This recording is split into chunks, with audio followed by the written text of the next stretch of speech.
my good friend Martin Wezowski, and we have known each other for a while, been together on a few continents, and it's always exciting.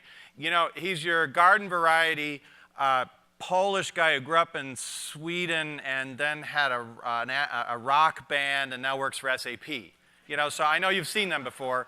But a little known fact about Martin, he's actually the 5th member of ABBA. Martin Wezowski. Yeah. Amazing what you learn about yourself. Hi, folks. Let's talk about the future because it's here, sort of. If you hear music in your heads right now, it's not on your head. Do you remember the Beatles? Amazing band. You remember this band? I'm happy you said no because it's not a band. It's a laptop mimicking the Beatles and saying that, well, that's not human work anymore. I can do that. They have 1,700,000 followers on YouTube. That's better than my, not better than ABBA though. Now, that should give us some ideas and make us, you know, ask really, really profound and deep questions, right? Things that we do today here. And the question is, you saw a glimpse of it, yeah? The question is, what's the future? And the power of your imagination about that future is the first, what I call the mechanics of change. The ingredients, the tools to design the future. And the second is obviously exponential change and convergence and all that. And it ends up here. The scenarios, the imagination. Do you play with Barbie? We're family here, come on. Good. Very good. Let's see what Barbie can do for us. I want to be a scientist. Eureka! A scientist. I think science is so amazing. Why do you want to be a scientist?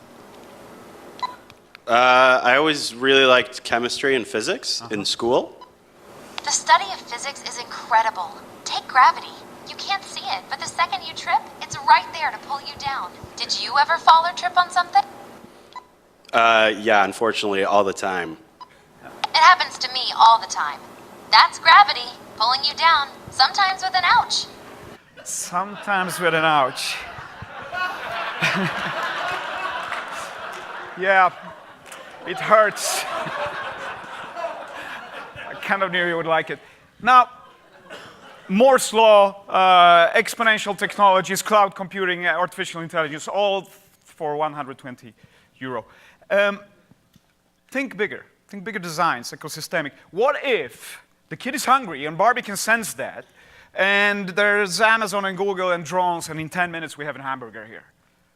Barbie knows your credit card number, by the way, so you're paying. Is that a good design? Don't answer, think about it. Now, if the hamburger is stolen by some kind of Trumpian kid, Barbie can record that with her eyes because sensors are coming by the kilo nowadays.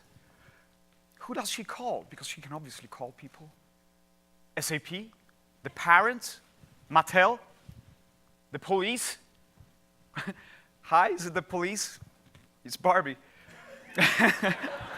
I just sent you a photo of a thief and we can move on from here. No, I guess not, but we need to think about it. And these futures are happening in front of our eyes. We've seen this kind of future many times over during the days. I met George Russell working for that, and he imagined, he used this mechanics. He said, you know, I worked for NASA for 17 years. That was boring. I'm seeing new horizons. I'm starting my own. I will capture asteroids. Yes, that's what I'm doing. I will squeeze out rocket fuel. And if you ask him why, the purpose, he said, dude, I mean, we will live there, have 7-Elevens and vacation. We need gas stations. That's what we need. That's a perspective you have. But what we call that in design is articulation. He just articulated the future, industrialization of space. That's what we need to do. And then you consider, we talked about medicine, I don't know, every illness and condition you ever had. Say every condition in human history, Homo sapiens history, compared and available at each time to Barbie in each instance you want to know how you feel. And she's playing doctor with you. And that's maybe great. And this is the scenarios we build up in our labs. And we imagine these futures. This is 30 years in 15 seconds. Don't try to read. That's impossible. But it's humanly possible and absolutely necessary, and you're accountable for imagining these futures. And the conclusion is very simple. Never in the human history has the now been so temporary. And what do you do with it? How do you project it? How do you teach it? What are the next ideas to make? Look at these ladies. Me with my beard saying, this is what you need to know. Bullshit. They know better. Because they know that I have no idea. And that's great. That's absolutely great, because this is how science starts. Positive ignorance. Gives us the second chapter of this story. Okay, we're in business. How do we apply it? And we love to apply it. We love to operate. We love to execute, because we're good at it. This is human bias, yeah? You know, planning, road mapping, execution. Goal on scale, scalable efficiency. This is doing things right, and we get the bonus and the salary. Now, this is running very fast and efficiently. What if we're running in the wrong directions? The two questions, you know, and as designers use them all the time. Let's do things right, but first, let's do the right things. Yeah? So this is where we focus, in this area. And it's actually really not expensive to figure this out. Failing on scale is really expensive. It can be deadly. Build the future fabric. Objectively, what is it? How do you connect the dots? What are the narratives you imagine? What are the possible futures? Everything from Hollywood to actually the desirable ones. Then you choose the desirable ones. You have a shorter list. You're being subjective. You're sticking your head out. And then you have this moment when you choose. These are the futures where I will contribute to with impact, and they will be positive. That's my role. That's my accountability. Now you have a strategy. And who was it? Schopenhauer said, talent is the target no one can hit. But you do, you win. That's great, I love it. But if you design futures and you're really serious about it, genius are the targets nobody can see. Make us see, make yourself see these futures. Ask these questions.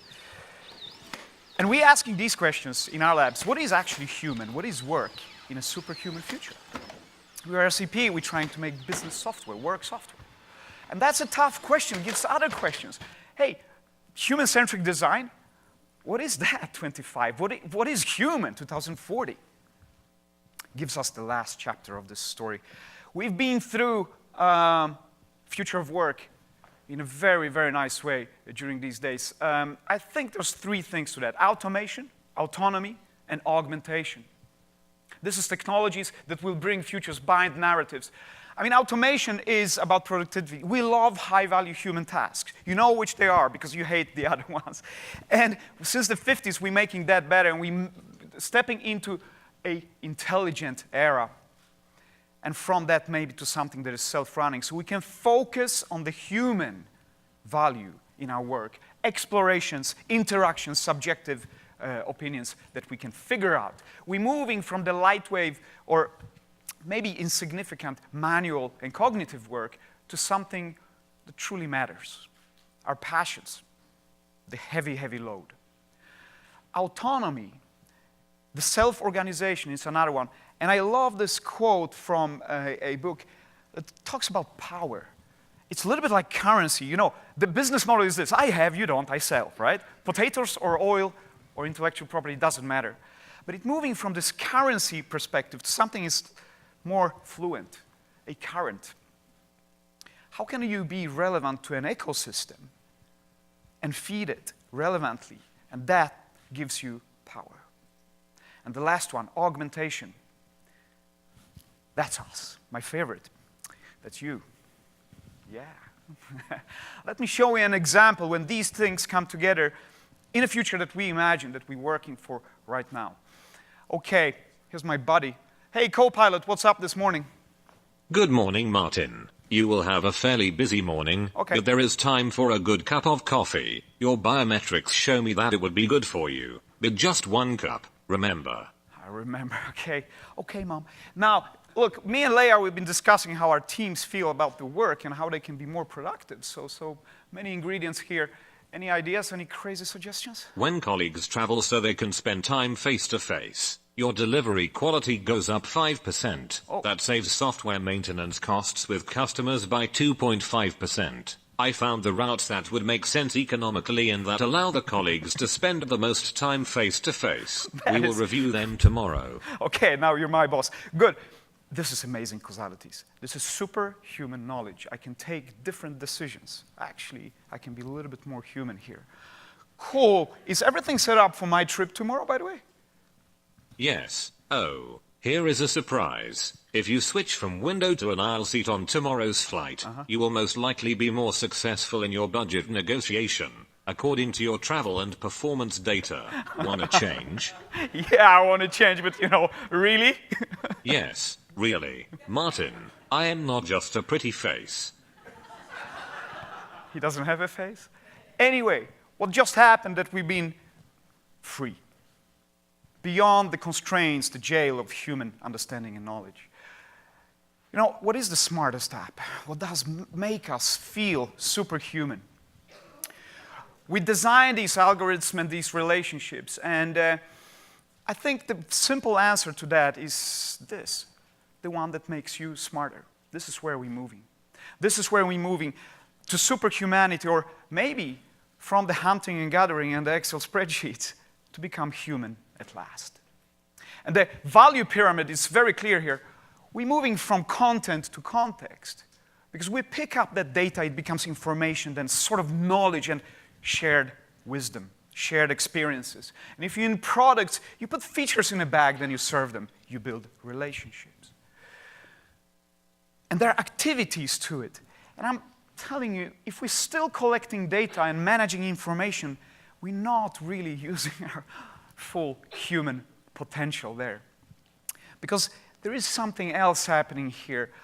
The knowledge and services, the nurturing of the relationships is maybe the most important thing we can do.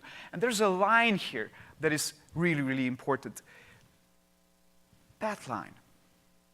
Because if we build relationships, the rest will follow. What relationships do we build? For whom?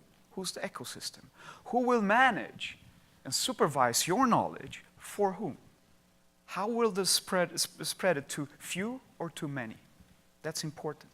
And that leads us to the final question. We've been touching upon it so clearly this morning. What's your purpose? Why are you here? Why are they here? Whoever they are. The people that create the future for you, and you might not like it. Well, there's one question we need to consider here, and it's this one. Why are you relevant 10 years from now? Answer, because if you can't, you won't be. So design that future, and there's a reason for that, because the ultimate price for bad design, you won't pay, the users will. And we talked about end of history. Make a story, because story is the future history. Build these concepts and ask yourself, what's my purpose? Why am I relevant? And I know that many of you have been longing to see an ISO number on a big screen for a long time. Here it is. And this is an important, it's actual, I did design many years, but I didn't know there was an expression in the international standards that talks about humans like this. Human or user experience includes all the user's emotions, beliefs, preferences, perceptions, physical and psychological responses, behaviors and accomplishments that occur before, during, and after use. Sexy. This is us. By the way, welcome to our Monday morning. That's our accountability. Remember John McEnroe? You can't be serious. This is where we are. So, yeah. This is why I call it the Hue machine. We are on a mission to establish sort of a symbiosis between the human ingenuity and machine intelligence. And if we do this really, really well, I think we will succeed. Let me see here. Because the human creativity, human ingenuity is not adjusting, margins in a Word document. It's writing that love letter, that white paper, that contract. That's human work.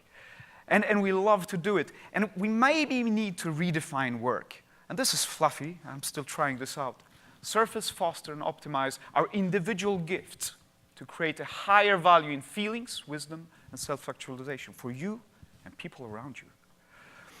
Richard Branson, that does a pretty good impression of me, by the way, he said something really clever, as many times. There is a reason why we call human beings, not human doings. Do your stuff, that's important. But where's your to-be list? I love that. I like that. Now, to give you some tools, and this is something, I wrote this on the plane over here, so it might work. We need to understand what design tools for the future we have. First one, say it. Articulate your future, otherwise you will not have one. Be a long-term thinker. Take your vision, add your passion, and then you have your purpose. Make us see. So visualize it. The sensorial input is important. Remember, genius is the targets nobody can see. Make us see. Make us feel. Emotional intelligence. Funny two words to come together, right? But how does it work? We need to be super empathic to everything we see around us, but we need to be intelligently so. Like a doctor in an ER. How do we prioritize? What's important that has been fed to us? Love your complexity, right? You need to do that. The next big thing is not a thing. It's a relation of many things. And the relationships between them are always changing. Love diversity. Someone said to have one great idea, you first need to have many different ideas. This is where, what did we call it? The friendly friction? Yeah? This is jazz. This is how we need to understand diversity. Now, think completion, not competition. We will be uniquely enabled, at least specially enabled with augmentation and automation. And since we are unique, by definition, we cannot compete. We can offer, we have different gifts. So we need to complete each other. And maybe you need to start loving that change. That's very important. Build on the relationships. And relationships, the good relationships, you know this. They are not planned, right? They emerge, and you adopt. And the change is your design brief here. And in the end, make decisions. What will be the 3 measures you will take next year to reach your vision and your relevance 10 years from now? And love synchronicity, by the way. That's the last one. I have nothing to fill in there. You have to do that. Because whatever we create, we go into that ecosystem and we say, hey guys, we can't wait what you will do with it.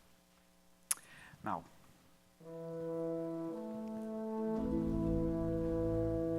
the end. You need to end with violins. And it's obviously a computer. The system is called Ava. The piece is called Genesis. Always a new beginning. Always. Never in the human history have you been able to create futures you actually desire.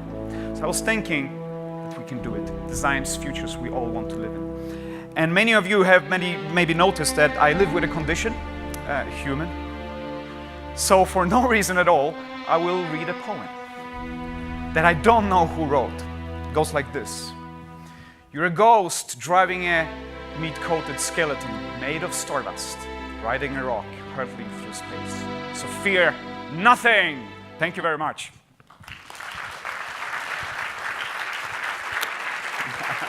Thanks, Martin. Thank you. Thank you.